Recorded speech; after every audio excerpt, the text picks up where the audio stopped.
So it's really a lifestyle. Like people keep asking me, why don't you paint portraits? Right.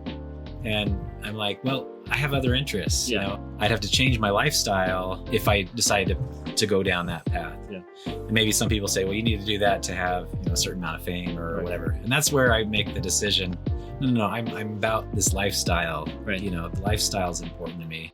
Yeah. So for anyone that didn't watch the earlier episodes, Brian was one of my first guests. And when I look at you, it's like you've been able to make this life for yourself where you're able to like paint in your backyard and paint your goats and paint your ducks and paint your fruits that you grow yourself, while also having this like brand that you created, Strata, where you sell easels and stuff. You know, and I think it's incredibly inspiring to see like you be able to pull that off.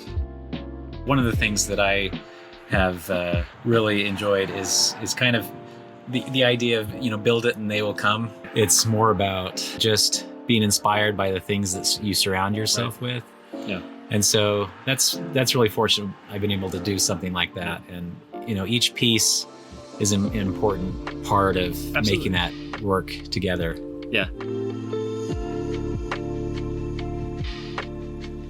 Theoretically, no one should be an artist. Everyone should be a lawyer or like a doctor or something, because it's like the better career. It's cool to me that you can make a career out of painting fruit or make a career out of selling easels or something, you know, and do just as well, if not better, than those people that went down the safer path. You know? Absolutely. We are truly the architects of our lives. Yeah. I think the thing that separates maybe, you know, a path that an artist takes, the willingness to be different. Yeah. You know, like my neighbors around here, Right. on either side of me, they're either doctors or lawyers. Yeah. And everybody kind of scratches their head and wonders what I'm doing, you know. But it's really about being an architect, creating your myth and Right. your story, Right. and kind of just living it too.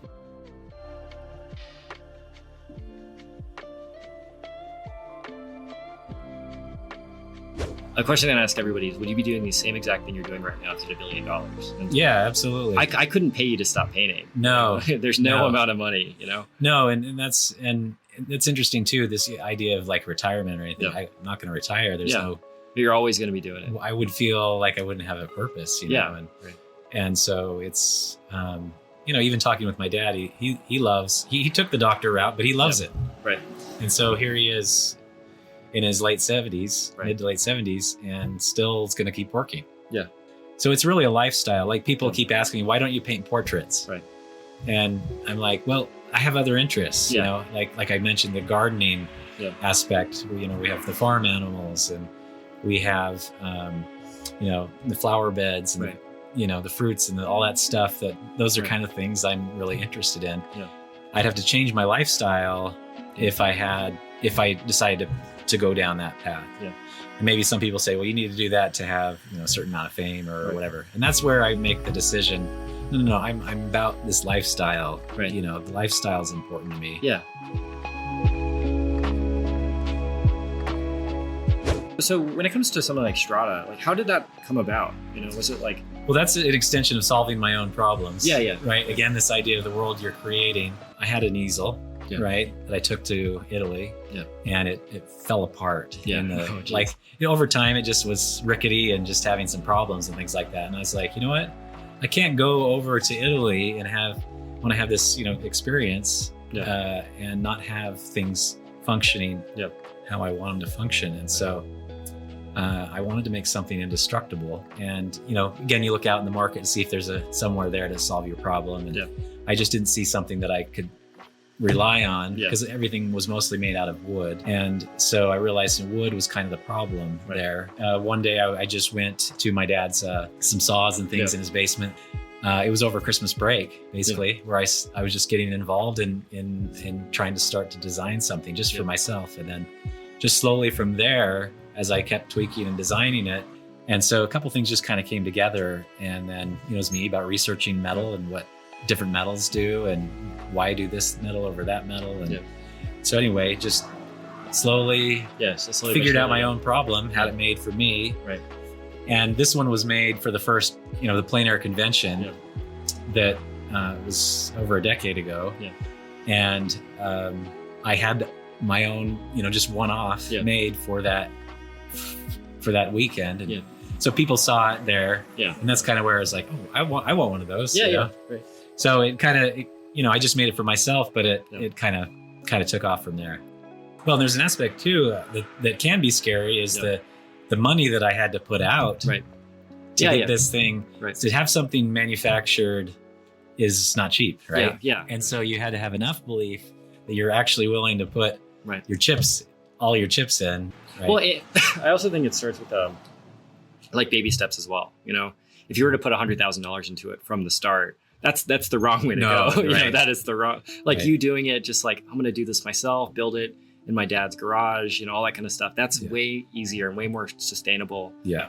A friend was telling me about this other guy who, like a famous entrepreneur, I can't remember who it was, but he sold an app to Apple or something for a whole bunch of money. And people were talking to him at a conference and they were like pitching him as their ideas. And they were all like they were good ideas, but his advice was like, this is way too complicated, you know, like operate at whatever level that you think you could do today versus like you need the help of other people to actually start. Yeah. When you have a gym that's 5 miles away, the rates of people actually going to the gym are way higher than if it's 10 miles away. Yeah. Right. And so you want to reduce the friction as much as you can so that you can, start. Right. I have 10 other ideas that I know could be a good business, but obviously I don't want to do them because I've tapped out. I've got my lifestyle that I want. I'm going to kind of just sustain that. Right. Absolutely. And that there, I have to admit, with Strata, that was hard at first, it was a lot. Right. And I was like, well, I want to be painting. Why am I doing this? Yeah. So there's some moments where I was like, what am I doing here? Right. And so, I've gotten more wise about that and where I spend my time and how I spend it, and also hiring the help that we need so that we can be doing the things we want to do,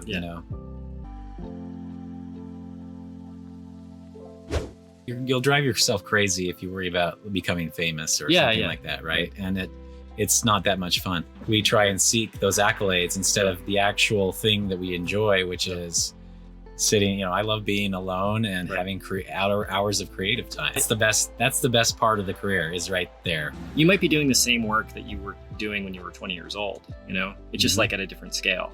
Yes. Again, just living that authentic life in a way that other people haven't been able to. Yeah. I've been able to see and do things that other people haven't been able to see and do.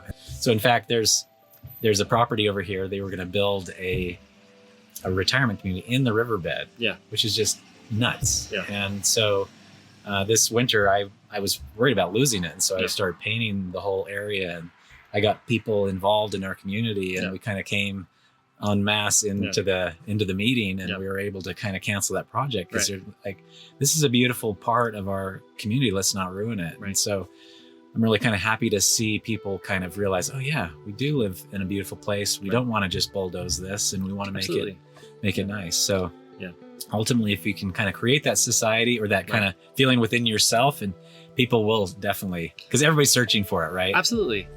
You can make a heaven of hell or a hell of heaven. And I think as artists, that's the only thing you're really providing is like we're providing a passion to an area or a thing that general people just aren't feeling. But as an artist, you're there to help. You have the sensitivity to see it for what it really is. Right. And then your job is to help others see it. Because it seems like the more that you're able to lean into those things that you really truly care about, the more that people respond to it. They actually become willing to, support you and, allow you to keep it sustainable, Absolutely. I don't think you would have ever expected to have the amount of Instagram followers you have right now. No. It just kind of happened because you were doing what you really loved. And like something like becoming a painter might have started out in like an elementary school classroom with a teacher like praising a student's abilities to paint a stick figure or something. Right. And then it just goes to the point where that person becomes Drew Struzan or something. Yeah, totally. Well, I think people get caught up with what they should do versus what they want to do a lot of the time, Yes. And I think that's actually counterintuitive to being like a professional artist. Painting is a bad idea, from a like macro level. There's a better should be doing, Yes. Like, again, lawyer, doctor. I know a lot of people who sell prints at conventions, and they've made a really nice living for themselves and their family by like drawing anime boys, which I think amazing, right? I know, that's crazy, right? Yeah. Then being able to channel that energy is the reason they're able to make a product that people really care about and actually want to support them for. Absolutely. I don't suspect a lot of painters really visualize every aspect of it's finished. Oh, it'd be boring. Yeah. It's like you're like reacting to stuff as Yeah. you're painting. You put down a stroke and that leads to another stroke, which leads to a really interesting thing, you know? Well, and it doesn't have to be perfect. Yeah. As long as it describes that moment in time. Yeah, It's yeah. unique and sincere. Yeah. It doesn't have to be because sometimes technical perfection ruins the Yeah. authenticity Right. of, and that's why, modern art was born out of Picasso and others because it was getting so insincere in terms of the craft and things like that. You can be the architect of your life and it's just your passion feeding into it and that energy instead of just maybe I'm just going to watch the movies, those other guys that do it. Right. You realize they're the same as you. Yeah. Aside from, the plein air and the representational art that I do, I do some kind of fantasy, science fiction kind of stuff. And we have a bit of a community here, with, authors like Brandon Sanderson, who's nearby. And I went to school with a group of authors that all became New York Times bestsellers. That's so cool. Which is really cool. Dan Wells is another one. Yeah. And there's also another Brandon Mole. He lives here in Alpine. Cool. Awesome. Yeah. So there's quite a community of that kind of creativity too. And so it's been fun to be a little bit of a part of all of that as well. You want to be able to have put yourself in uncomfortable situations because I've noticed when I travel around from like one Airbnb to the next, just what it forces you to do, even arranging your, the bathroom, your ritual of brushing your teeth and all of that stuff. It's kind of a little bit different each time. And having that experience, it just becomes more engaging, more interesting because it's not so familiar. 俺でね、ある部屋をっていうのか家を借りてそこに居ついてそこで準備の作業に入る。人間誰しもそうなんですけど彼に限らないと思うんですけれど、普段自分がなんか住み慣れた場所にずっといたらなかなかね新しい考えも出てこないですよね。だからそういうことで言うと旅っていうのはね、なんか大きな。When things become super ultra familiar, they can get kind of mundane. And I guess that's why I do personally need to travel because I go there to kind of put myself in that uncomfortable place.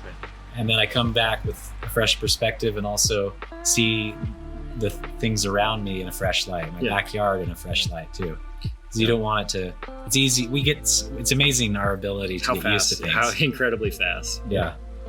And so that's why, the hedonistic treadmill, right? Getting the bigger house or whatever. Yeah. We absorb it and get used to it so quickly. One thing I love to do in Europe in general is meet the artisans. And there's craft that's been going on. Oh, it's my family for 300 years or 600 years or, this. Right. And of course we can make all those things that they're making faster, cheaper, quicker, sometimes even better in a factory. Right. But people love the story, love handmade. Absolutely. And so at least my feeling about fine art, it's always going to have that.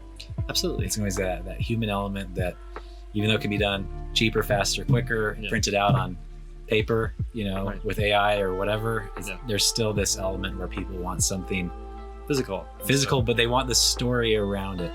It means something. And that could be olive oil, it could be salt, it could be just paintings, really paintings, easel, all those things. Anything, right? Yeah. Well, I think, so something like the Mona Lisa is not really a great painting. It's the most famous painting in the world, but it's not the best painting, ironically. Right. But it's famous because of the story and the history and everything around it. Yes. The cultural significance of it. Somebody will buy your work because of who you are and the relationship and the connection they have with you. Right. And it doesn't have anything to do with, is this the best artist in the world? Absolutely. Right. It'll be because they have a personal connection with you. Yeah. I remember I was talking to a friend about this who, again, does conventions. He was saying, like, when he first started out doing conventions, his first instinct when his work wouldn't sell was that he was a bad artist. It wasn't like, how he was presenting his prints or any of the story of it or any of that. But when he started working on the booth display and everything else, he started selling a lot more. So it wasn't actually the work. It was like, just how people empathized with him and his booth. Yes. Yeah. That's a great insight for sure. Yeah. Yeah. We think so much as an artist that technique, right? And it really is not about that so much as you're creating how you project your identity. Absolutely. And I realized too, it's not traveling to Italy. Yeah. When I say Italy, it's the people I meet, the craftsmen, the shop owners, the conversations I have with them that are memorable. Those little moments are those are the things that Absolutely. I love so much about it. Some of these authors, like they wrote 10, 20 books before they got published. Oh yeah, right. Yeah. And so it was during that time where the self-doubt and trying to work through all that. I'm in that phase right now where okay. I'm like, yeah, a little bit. Sure. Yeah, where you don't know, where maybe you haven't had something hit in a way that you need it to. Yeah. Right. And so you're still kind of keep searching, keep looking for it, and the moment will happen because you're engaged in the path that can do that. Yeah. You're doing something atypical from what other people are trying to do. Right. A cousin I have, he's like, I wish I could come up with some ideas or things like that. But the problem is, in a lot of ways, if you're living just the kind of the regular life that everybody's living, you're not going to come in contact with something unique or new. Yeah. For me, like a lot of these ideas that I've had that could start as other businesses or things are because I went to India. Yeah. And I saw this thing that we don't have here, like in the US at all, but it's this major thing there, that kind of stuff where it's because I've gone out, I found myself in the middle of absolutely nowhere and saw something kind of unique and interesting and wonderful. You do have to do what you're doing is go on that unique path. And who knows what you'll rub shoulders against, Yeah,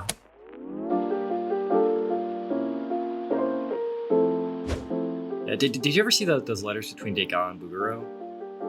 No, I haven't seen those. I'm gonna. But I can imagine what that was like. I think it was Degas. It was one of those guys, but it was like Degas applied to be in his gallery in Paris. He applied to Bouguereau and was like, "Hey, can you let me into this?" And Bouguereau replied, "I would, but you never finish your paintings." Oh. And then Degas replied, "Well, you never start yours." And I was like, it's like trade some barbs. Absolutely. Well, I think there's truth in both of those. Yeah, there's truth in both of those. I really admire both those paintings. Sure. But like as I'm becoming more mature and I'm starting to admire people like Degas and all those people a lot more than I did before because there's a lot more. It's not just about the slick polish. Absolutely, yeah. Yeah, I think when you're younger, you get attracted to the slick polish and stuff like that. But it's a lot like a B blockbuster movie. Like, the next Indiana Jones might be that way. Who knows? I'm still excited for it. Well, it's an iconic character, right?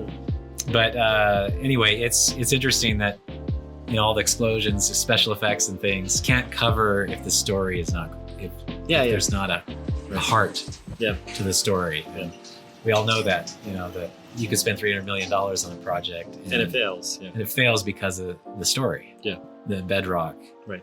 has to be in this kind of sincere perception, experience, and willingness to go out on a limb for it. Yeah, absolutely. Yeah. And, the movie Everything, Everywhere, All at Once. Once. I was going to mention that. Low budget movie. Yeah. And, it just had the heart. Yeah. And the idea is not original either. Yeah. The multiverse has been done like with Marvel's had it for decades, right? Had a ton of cracks at it, right? Yeah. And so it just had a lot of heart, like my experience in going to China. Yeah. And just some of the things that they had about their family and understanding, friends that have, American-born Chinese, the background and things like that. And so that really resonated with me because it was so spot on. Yeah. Not necessarily all the fantastical stuff. Of course, that was. It was cool. It was cool. Yeah. Yeah, but there was a core there that resonated. Yeah, I remember Colin Farrell talking about that movie, and he was talking about how the scene with the rocks made him cry. Oh, really? Why did a scene with two boulders, two rocks speaking to each other, mess me up so much? Didn't it kill you? Killed. I swear, I thought it was one of the best written and performed scenes. It was so meta, but not in a highbrow way. And how that was like the part of the movie that stood out most to him, not like the crazy effects. It was these two rocks, standing on the edge of the Grand Canyon talking. Yeah. And it's like the only reason to have skill is to communicate like more complex ideas, but painting is just like a form of communication, I think, in the same way writing is, Right. And it's just like the emotion you're trying to convey is the most important thing, not the flashy brush strokes or technique or that kind of stuff. Right. Yeah. And of course, you get involved in that early on in your career, and then you start realizing there's more to it. There's more depth. There's more, absolutely, interest and to uncover there. Do you want to tell people how to follow you? Oh, sure. Online if you want to. No, right through the camera. Yeah. Okay. All right. You can. What do you want me to say? Hey, I'm Brian Mark Taylor. I am Brian Mark Taylor, and you can follow me on Instagram or any of the social media. BrianMarkTaylor.com is my website. Yeah. Also, StrataEasel.com is we talked about the Strata product. Yeah. And then SentientAcademy.com is online art learning. That's where my lessons are, and other great artists as well. So give it a follow. Thank you. Appreciate that. By the way, I've been using your easel for since you gave your tripod. Oh, that's awesome. So happy to hear that. Yeah. Cool. Yeah. Well, thanks again, man. I really appreciate it. Yes, absolutely. Cool. And I'll cut it there.